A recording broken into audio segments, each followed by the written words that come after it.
During the time when God sent judges to help Israel, there was a woman named Hannah.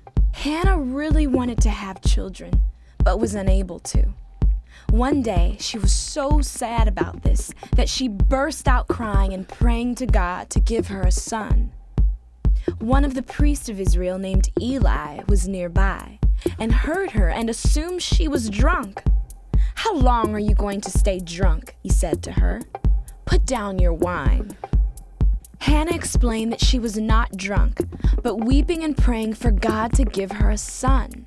When he heard this, he prayed that she would indeed have a son. Soon after, Hannah became pregnant and gave birth to a son. She named him Samuel. When he was a young boy, she brought him back to Eli, the priest, and the two of them prayed that God would use Samuel. One night, when Samuel was a little older, God spoke to him in his room, telling him about things that would happen in Israel in the future, called prophecies. This was the beginning of a special relationship between God and Samuel. God would use Samuel to speak to the Israelites over and over as a prophet. But the Israelites weren't satisfied with the prophet. They wanted a king, a military ruler, like the other nations around them had. Despite Samuel's warning against it, they demanded God give them a king.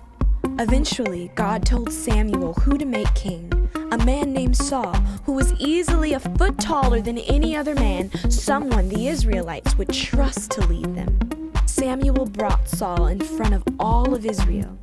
When the Israelites saw him, they shouted, "Long live the king!" Hearing that Israel had a new king, the Philistines gathered a huge army, so large that some of the Israelites ran away in fear. But Samuel gave instructions to Saul that would lead to their victory. He told Saul to wait in a region called Gilgal until he could meet him there. Then they would give a sacrifice to God before the battle with the Philistines. But Saul grew impatient, and before Samuel got there, he offered the sacrifice himself. Saul's actions had terrible consequences.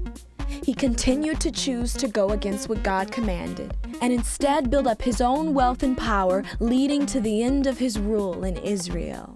It was time for another king.